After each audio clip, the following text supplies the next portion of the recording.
Chapter accounts of underwriting commission and आज मैं आपको करवा रहा हूँ इलस्ट्रेशन 4। सो इलस्ट्रेशन 4 मैंने आपके सामने फॉर्मेट ड्रॉ कर दिया है। फॉर्मेट में सबसे ऊपर आपको हेडिंग देनी है statement showing liability of underwriters. इस बात का आप हमेशा ध्यान रखोगे कि कोई भी चैप्टर करो, एग्जाम में कोई भी क्वेश्चन सॉल्व करो, उसके ऊपर हेडिंग होनी चाहिए। सो आइए इलस्ट्रेशन 4 में रीड कर रहा हूँ। वैसे नॉर्मली मैं इलस्ट्रेशंस करवाता नहीं हूँ, ठीक है, मैं एक्सरसाइज के क्वेश्चंस ही करवाता हूँ, बट इसमें लग रहा है करवाने जैसा, कोई हार्ड नहीं है, बट फिर भी एक्स्ट्रा कवर कर रहा हूँ, यूँ समझो। A limited issued a prospectus inviting applications for 8 lakhs equity shares of rupees 10 each at a premium of 10%. The whole issue was fully underwritten by Paresh, Prashant, Pratap and Prakash as follows. अब इनके 4 underwriters हैं और चारों underwriters कौन कौन से हैं तो उनके नेम दिए हुए हैं हमें एक एक करके। तो हम सबसे पहले लिखेंगे ऊपर ग्रॉस लायबिलिटी। अब ग्रॉस लायबिलिटी में कौन कौन है तो ग्रॉस लायबिलिटी में प्रशांत, परेश 3,20,000, प्रशांत 2,40,000, प्रताप 1,60,000 एंड प्रकाश 80,000। अब ये चारों ने लायबिलिटी ली है और हम इसका टोटल करेंगे तो ये टोटल हो रहा है 8 lakhs, टोटल हो जाएगा 8 lakhs। सो ये इनकी ग्रॉस लायबिलिटी है कि ए लिमिटेड जो कंपनी है उसे इन चारों अंडरराइटर्स ने गारंटी दी है कि वो अपनी अपनी लायबिलिटी जितनी भी उन्होंने ली है उतने शेयर्स सेल करवा कर देंगे। अब ये गारंटी क्या होती है तो ये आप मेरा फर्स्ट लेक्चर देखोगे तो उसमें क्लियर हो जाएगा। हमेशा याद रखना किसी भी लेक्चर को आपको बीच में से नहीं देखना है, बीच में से देखोगे तो नहीं समझ में आएगा, उसे फर्स्ट लेक्चर से देखो। फर्स्ट में मैंने इंट्रोडक्शन कवर किया होगा, फिर सेकंड में कोई इजी सम किया होगा, फिर हार्ड किया होगा। आप सीधा लास्ट लेक्चर देखोगे तो समझ में नहीं आएगा, या बीच में देखोगे तो समझ में नहीं आएगा। सो यहाँ पर इन चारों ने ये लायबिलिटी ली है। अब हम इन चारों का रेशियो निकाल देते हैं तो रेशियो कितना होगा तो 3,20,000, 2,40,000, 1,60,000 एंड 80,000। अब ये इन चारों की लायबिलिटी है जो इन्होंने ली है। अब इसका रेशियो निकालना हो तो आप 12th स्टैंडर्ड में सीख कर आए हो, 4 0 कॉमन ले लेते हैं तो क्या बचा 32, 24, 16 एंड 8 का टेबल लगाएंगे। 8 4 जा 32, 8 3 जा 24, 8 2 जा 16 एंड 8 1 जा 8। सो टोटल हुआ 4 3 2 1।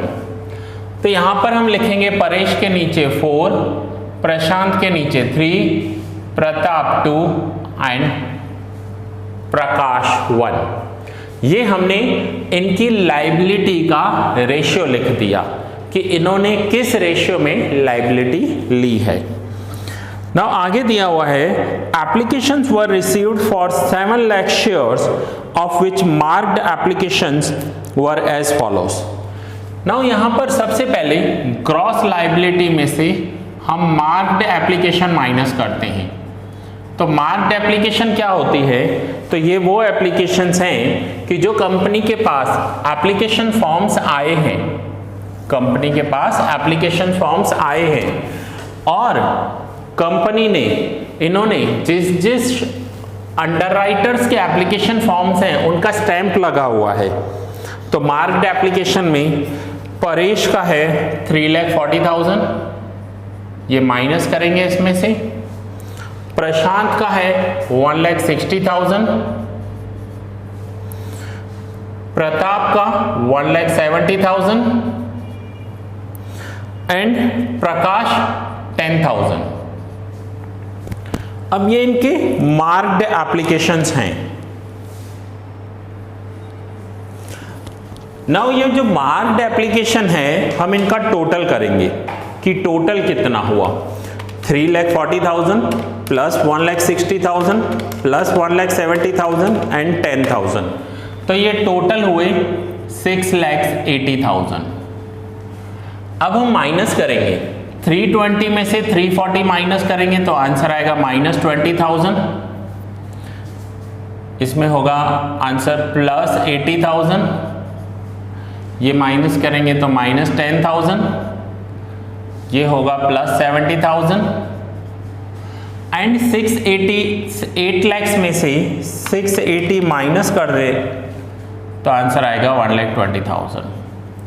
अब ये आप नोट डाउन कर लो, आपको नोट डाउन करना है रेशियो तो, अदरवाइज मैं इसे क्लियर कर देता हूं। तो यहां पर क्या था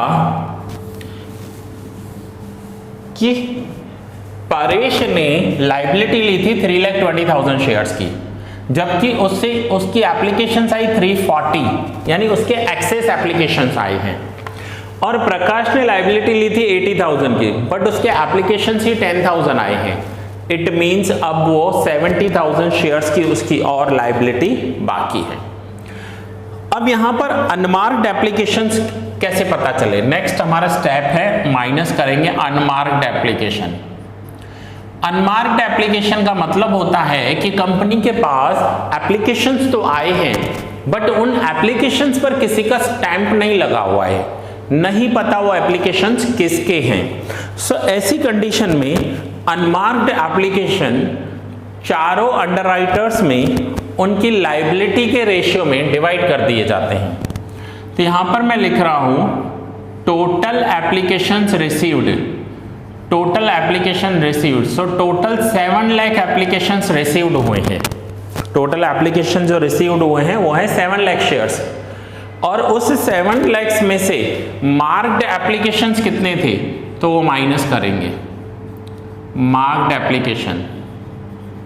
तो मार्क्ड एप्लीकेशंस थे 6,80,000, अब ये माइनस कर दिया तो बाकी के जो 20,000 एप्लीकेशंस बचे वो है unmarked application. Unmarked application.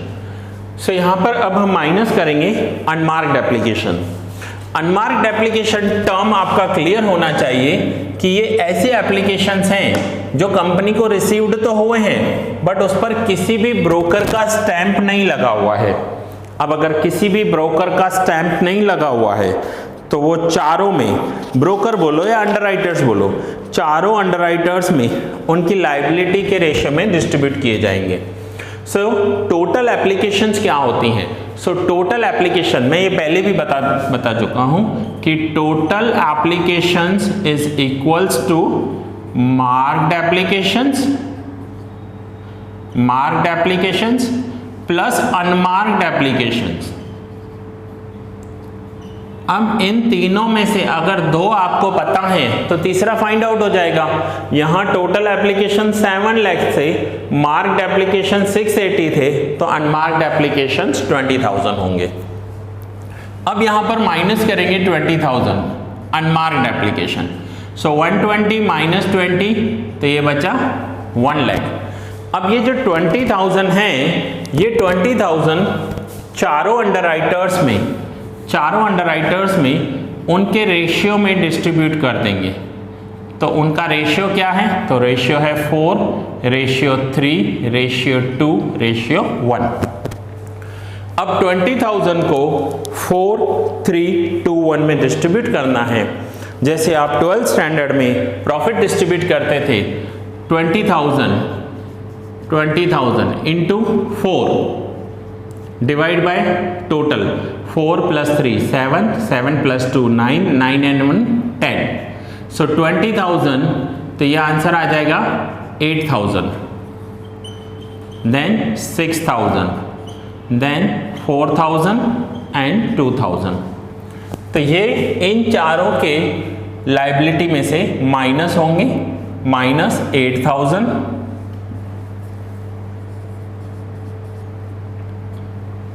Minus 6000 minus 4000 and minus 2000। सो परेश का ऑलरेडी माइनस 20,000 है और माइनस 8,000 और हो गया, सो परेश का आंसर आ जाएगा माइनस 28,000। प्रशांत के लिए 80,000 माइनस 6,000, तो आंसर होगा 74,000। माइनस 10 माइनस 4, तो आंसर हो जाएगा माइनस 14 एंड ये हो जाएगा 68,000। इन सब का टोटल आप एक बार चेक करके देखोगे कि पहले प्लस वाले दोनों ऐड कर लेते हैं कि 74,000 प्लस 68,000 और उनमें से ये दोनों माइनस कर लेते हैं, माइनस 14 एंड माइनस 28, तो ये 1 लाख होना चाहिए। अब यहाँ तक था कि हमने पहले मार्क्ड एप्लीकेशंस माइनस किए and then unmarked applications minus किए। अब जिनका भी नेगेटिव आ रहा है उनके एक्सेस एप्लीकेशंस आए हैं। सो वो जो एक्सेस एप्लीकेशंस हैं वो बाकी के जो हैं, बाकी जिनकी शॉर्टेज है उन्हें दे दिए जाएंगे। तो यहाँ पर मैं लिख रहा हूँ एक्सेस एप्लीकेशंस ऑफ परेश,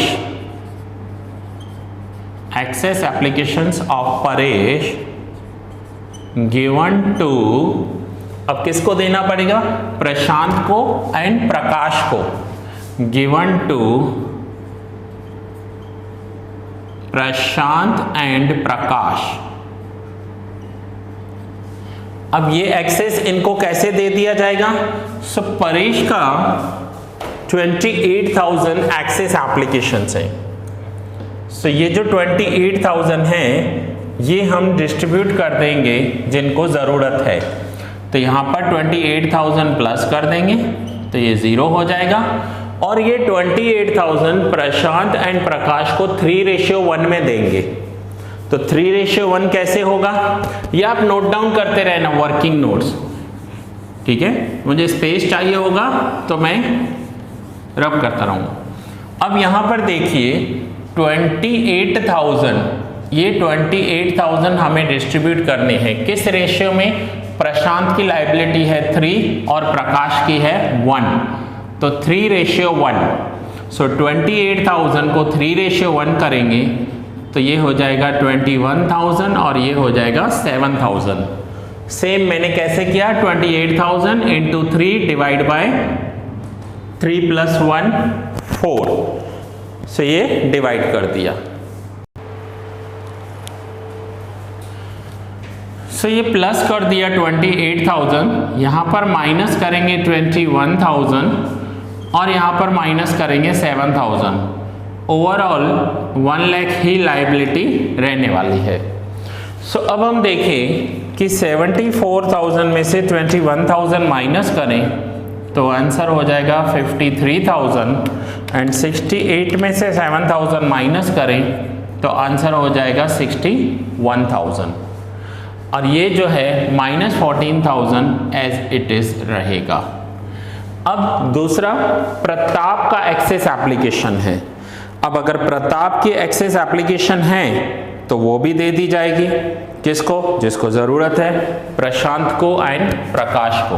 तो फिर मैं यहाँ पर लिखूंगा सेम एक्सेस एप्लीकेशंस, एक्सेस की जगह आप सरप्लस भी लिख सकते हो, एक्सेस एप्लीकेशन ऑफ, अब ये किसकी एक्सेस है, प्रताप की, तो मैं यहाँ पर लिख रहा हूँ excess application of Pratap given to Prashant and Prakash.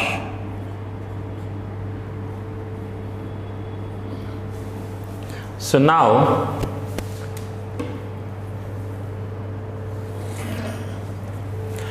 अब हम यहाँ पर ये जो -14,000 हैं इसको लिखेंगे +14,000, ये हो जाएगा 0 एंड सेम जैसे ये डिस्ट्रीब्यूट किया वैसे ही 14,000 को 3:1 में डिस्ट्रीब्यूट करेंगे तो ये हो जाएगा 3,500 और ये हो जाएगा 10,500। सो यहाँ पर माइनस करेंगे 10,500 और यहाँ पर माइनस करेंगे 3,500। सो 1 लाख सेम। अब हम यहाँ पर देखें कि 53,000 माइनस 10,500 तो 42,500 एंड 61,000 माइनस 3,500 तो ये हो जाएगा 57,500। सो 57,500 प्लस 42,500 ये टोटल हो जाएगा 1 लाख। ये हो जाएगी इनकी नेट लायबिलिटी, इसे हम क्या कहेंगे, नेट लायबिलिटी। सो यहाँ क्या था कि प्रशांत ने 2,40,000 शेयर्स का प्रॉमिस किया था कि वो सेल करवा के देगा, प्रॉमिस किया था या गारंटी दी थी, ठीक है। पहले तो उसने 1,60,000 शेयर्स ही सेल करवाए, फिर जो अनमार्क्ड एप्लीकेशंस थे उसमें उसका हिस्सा निकला तो उतने और कम हो गए। फिर परेश के पास एक्सेस एप्लीकेशंस थे तो उसने प्रशांत को दे दिए। फिर प्रताप के पास एक्सेस एप्लीकेशंस थे तो वो दे दिए। उसके बाद भी इसकी नेट लायबिलिटी बन रही है। सो ये नेट लायबिलिटी मींस 42,500 शेयर्स प्रशांत को खुद खरीदने पड़ेंगे एंड प्रकाश को 57,500 शेयर्स खरीदने पड़ेंगे, क्योंकि उन्होंने उतना गारंटी दिया था, अंडरराइटर्स थे वो। तो जितने शेयर्स उन्होंने सेल करवाए वो माइनस करने के बाद जितने बचे वो उन्हें खुद परचेज करने पड़ते हैं, और इन दोनों का टोटल 0 है, परेश और प्रताप का। सो स्टूडेंट, सबसे पहले आपको ये याद रखना है कि पहले मार्क्ड एप्लीकेशन माइनस करो, then unmarked and then excess है जिसका, वो जिसको जरूरत है वो उनके रेशियो में डिस्ट्रीब्यूट कर लो। सो ये लेक्चर मैं यहाँ ही पूरा कर रहा हूँ, आप इसे नोट डाउन कर लीजिए, समझ लीजिए। नेक्स्ट लेक्चर में हम आगे के सम्स कंटिन्यू करेंगे।